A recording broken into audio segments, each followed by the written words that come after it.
Doctor గారు ఇప్పుడు caller doubt చూస్తున్నారంటే ఒకవేళ నల్లగుడ్డికి ఆ ఇన్ఫెక్షన్ సోకింది అనుకుందాము, దానికి ఆపరేషన్ కానీ ట్రీట్మెంట్ అవసరం లేదమ్మా. ఆపరేషన్ దాకా వెళ్లాల్సిన పని లేదు, ట్రీట్మెంట్ అయితే ఉంటుంది. ఓకే, సో మనము ఇందాక చెప్పినట్టు సాధారణంగా ఏవైతే ఓన్లీ యాంటీబయాటిక్ డ్రాప్స్ తోటి మాత్రమే మనము వేసి ట్రీట్ చేస్తామని చెప్తున్నాం చూసారా. ఎప్పుడైతే నల్లగుడ్డు ఇన్ఫెక్ట్ అయ్యే ఛాయలు మనకి ఎర్లీ స్టేజ్లో కనపడితే, అంటే first 3 days to 5 days or 5 days to 1 weekలో గనక నల్లగుడ్డు మీద ఏమన్నా మచ్చలు రావడము, బుడిపెలు రావడము, ఇలాంటి ఇన్ఫెక్షన్స్ ఏమైనా నల్లగుడ్డుకి పాకుతుంది అన్న అనుమానం కానీ ఉంటే దాని ప్రకారం డాక్టర్ గారు నల్లగుడ్డు ఎఫెక్ట్ అవ్వకుండా కావాల్సిన వైద్యాలు ఉన్నాయి మన దగ్గర. ఆయింట్మెంట్, డ్రాప్స్, టాబ్లెట్స్ రూపంలో అది నల్లగుడ్డుని పెద్దగా ఇన్ఫెక్ట్ చేయకుండా ఉండడానికి, అండ్ ఇన్ఫెక్ట్ చేసినా విజన్ పెద్దగా ప్రాబ్లం రాకుండా అది బయటపడడానికి వీ హ్యావ్ ట్రీట్మెంట్స్. అయితే వీటన్నిటిలో ఒకటే ఎర్లీ ట్రీట్మెంట్. ఎప్పుడు అది సివియర్ అయిపోకుండా ఉంటే మనం ట్రీట్ చేస్తే అది సులువుగా ట్రీట్ చేసేయచ్చు ఏదైనా సరే. అందుకనే ఎర్లీ స్టేజ్లో చూడాలి డాక్టర్ అని నేను ఇందాక నుంచి ఎందుకు ఇన్సిస్ట్ చేస్తున్నానంటే, ఎక్కడైనా నల్లగుడ్డుని ఇన్ఫెక్ట్ అయ్యే అవకాశం మనకి ముందే కనిపిస్తే కనుక దానికి తగ్గట్టుగా వైద్యం చేస్తాం.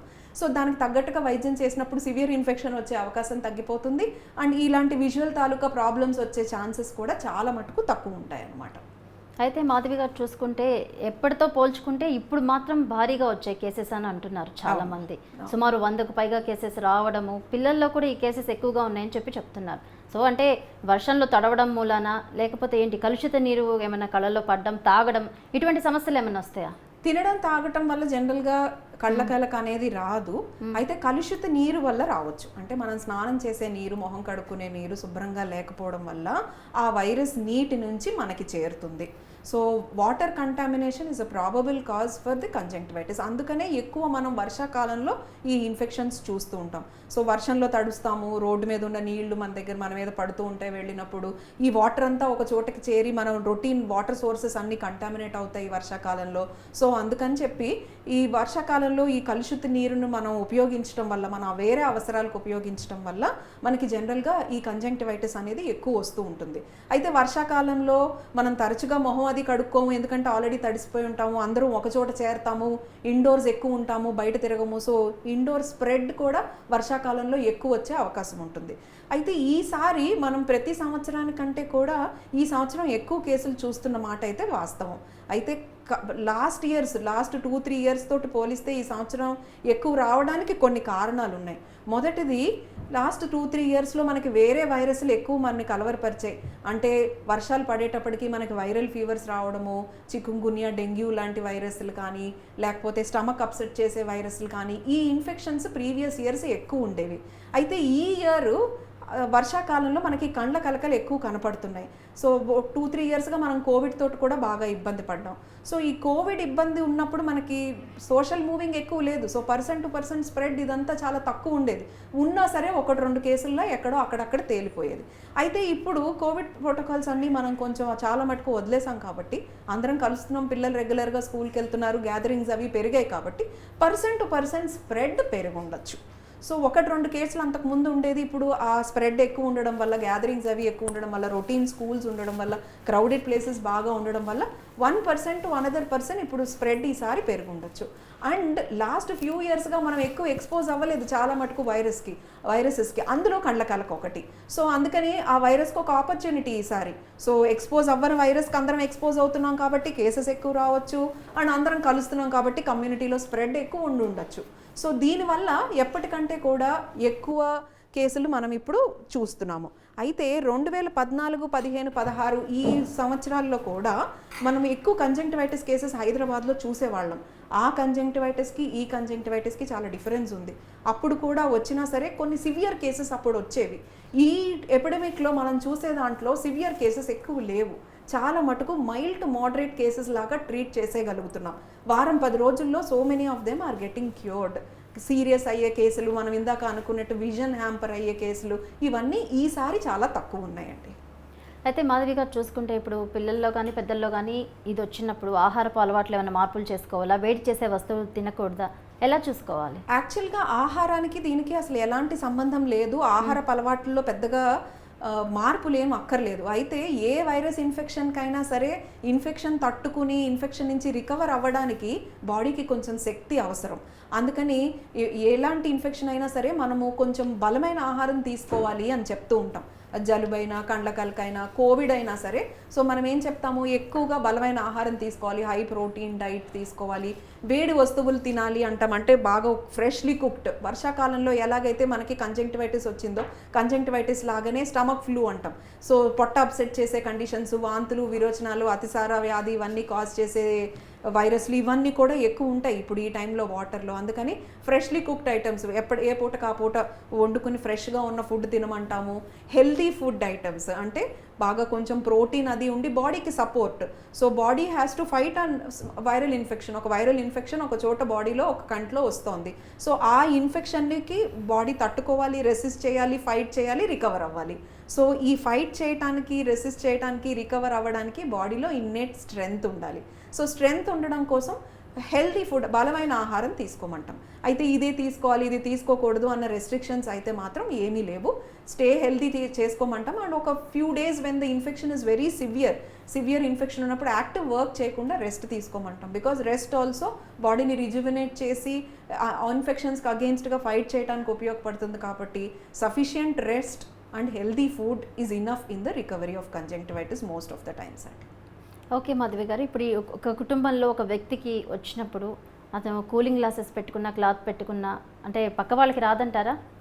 జనరల్గా ఇనీషియల్గా వచ్చిన వెంటనే కనుక మనము ఆ పర్సన్ని ఐసోలేట్ చేయగలిగితే మిగిలిన వాళ్ళకు వచ్చే అవకాశం తక్కువ. సో కూలింగ్ గ్లాసెస్ అగైన్ ఇక్కడ ఏమీ రోల్ లేదండి. చూడడం వల్ల కండ్ల కలక స్ప్రెడ్ అవ్వదు.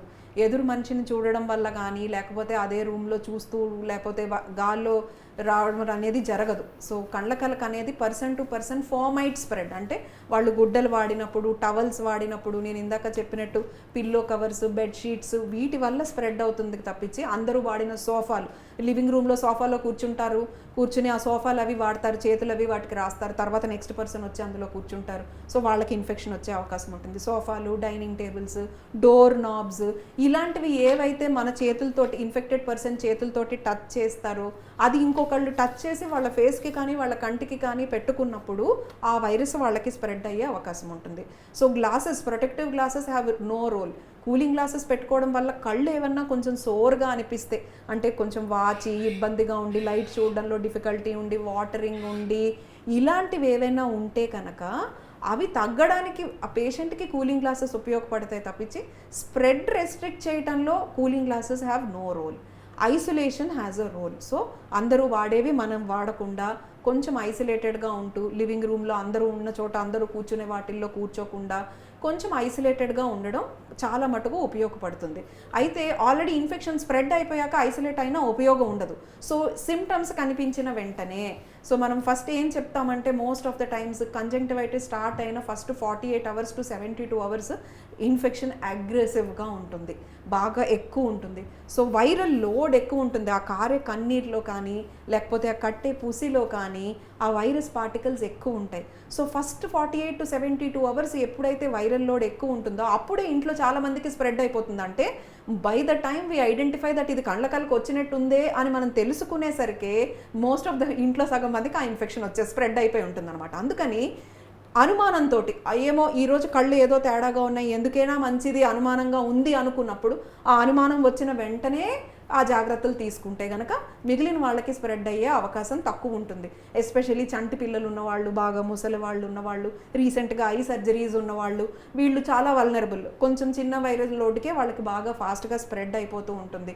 సో అలాంటి వాళ్ళని మనం ముందు జాగ్రత్తగా వాళ్ళకి కొంచెం దూరంగా ఉండడం, చంటి బిడ్డల దగ్గరికి వెళ్ళొద్దని చెప్పడం, ఇలాంటివి కొంచెం పాటిస్తే కనుక ఇండోర్ స్ప్రెడ్ తక్కువ ఉంటుంది. రెండవది స్కూళ్ళకి వెళ్ళడము, ఆఫీసులకి వెళ్ళడము. ఈ స్కూల్స్ దగ్గరకు వచ్చేసరికి చాలామంది పిల్లలు ఒకే చోట గ్యాదర్ అవుతారు. క్లాస్లో 30 మందో 35 మందో పిల్లలు ఉంటారు. ఒక్కళ్ళకి ఇన్ఫెక్షన్ ఉంటే ఆ 35 మంది ఫ్యామిలీలకి తీసుకెళ్తారు వెనకాల. సో అందుకని చెప్పి ఎనీ రెడ్నెస్, కన్ను ఎర్రగా ఉన్నా, పుసి కడుతున్నా సరే పిల్లల్ని స్కూల్కి పంపించొద్దు అని చెప్తాం అనమాట. ఈ స్కూల్కి పంపించకుండా ఇంట్లో ఉంచేయడం వల్ల 3 days ఆ సివియారిటీ కొంచెం తగ్గిపోయి, ఆ ఇన్ఫెక్షన్స్ పీరియడ్ తగ్గిపోతే అప్పుడు వాళ్ళు వెళ్ళినా ఇబ్బంది ఉండదు. కానీ ఆ ఇనీషియల్ డేస్లో వాళ్ళు మిగిలిన వాళ్ళకి స్ప్రెడ్ చేస్తారు. ఒక్కొక్క చైల్డ్ ఒక్కొక్క ఫ్యామిలీకి తీసుకెళ్తాడు ఆ ఇన్ఫెక్షన్ని. సో అక్కడ మళ్ళీ వల్నరబుల్ పీపుల్కి ఇన్ఫెక్షన్ వస్తుంది. So that is how the virus spreads, any virus for that matter. So కళ్ళ కలక కూడా అలాగే. సో ఆ పర్సన్ కనుక తగిన జాగ్రత్తలు అర్లీగా తీసుకుని, అనుమానం వచ్చిన వెంటనే తీసుకుని వాళ్ళకి పక్కన వాళ్ళకి స్ప్రెడ్ అవ్వకుండా గనక మనం ఇనీషియల్ స్టేజ్లోనే చూడగలిగితే ఇంట్లో ఒకళ్ళకొకళ్ళు స్ప్రెడ్ అవ్వకుండా చూసుకోవచ్చు. ఫస్ట్ 2-3 days ఏం లేదు, వర్షంలో తడిసాను ఎరుపు వచ్చింది, లేకపోతే నిన్న గారు రుద్దుకున్నాను ఎరుపు వచ్చింది అనేది మనం గనక అక్కడే జాగ్రత్త తీసుకోకుండా అందరితోటి కలిసిపోతే మొదట 48 గంటల్లో అంటే ప్రస్ఫుటంగా కన్ను బాగా ఎర్రబడి వాచే లోపే స్ప్రెడ్ జరిగిపోతుంది. అప్పటికి ఎప్పటికైతే ఫస్ట్ పర్సన్ మన దగ్గరకు వస్తాడో కన్సల్టేషన్స్కి వచ్చి చూపించి వాళ్ళు మందులు వాడుకునేసరికి ఆ రోజు సాయంత్రానికే ఇంట్లో ఇంకో 2-3 వచ్చేసి ఉంటుంది అనమాట. So this initial period wear the infection starts is actually most important. So అందుకని సస్పిషియస్గా ఉండడం ఈ సీజన్లో కనీసం ఎలాంటి కొంచెం ఎరుపు, కొంచెం పుసి కట్టడము, కొంచెం ఓకే ఏదైనా ఉన్నట్టుంది అనుకుంటే అప్పుడే ఆ పర్సన్ కొంచెం ఐసోలేట్ అవ్వగలిగితే వాళ్ళ వస్తువులన్నీ కొంచెం జాగ్రత్తగా పెట్టుకోగలిగితే దూరంగా వాళ్ళతోటి తగ్గిపోతుంది, ఇంకా మిగిలిన వాళ్ళకి స్ప్రెడ్ అవ్వకుండా ఉంటుంది అనమాట. ఓకే అండి, పబ్లిక్ కాల్ తీసుకుందాం. హలో హరి గారు, నమస్తే అండి. నమస్తే మేడం. డాక్టర్ గారు ఉన్నారు, మాట్లాడండి. Good evening ma'am. Good evening Hari గారు, చెప్పండి. యాక్చువల్లీ నిన్న మార్నింగ్ నుంచి ఈ ఇన్ఫెక్షన్ రావడం జరిగింది మేడం నాకు. ఓకేనండి. నిన్న మార్నింగ్ నేను ఆఫీస్కి వెళ్ళిన తర్వాత నాకు రెడీ రావడం, మళ్ళీ నేను బ్యాక్ ఆఫీస్కి వచ్చేసాను. ఓకే. ట్రీట్మెంట్ ఆయింట్మెంట్ అది ఇచ్చారు, డ్రాప్స్ ఇచ్చారు ఓకే హాస్పిటల్లో. నెక్స్ట్ ప్రికాషన్ ఏముంటుంది మ్యామ్? మీరు డ్రాప్స్ ఆయింట్మెంట్ డాక్టర్ గారు ఎలా చెప్పారో అలా వాడుకోండి. ఓకే ఓకేనా? సో మీ నుంచి మీ ఇంట్లో వాళ్ళకి కానీ మీ ఆఫీస్లో మీ కొలీగ్స్కి కానీ స్ప్రెడ్ అయ్యే అవకాశం ఉంటుంది.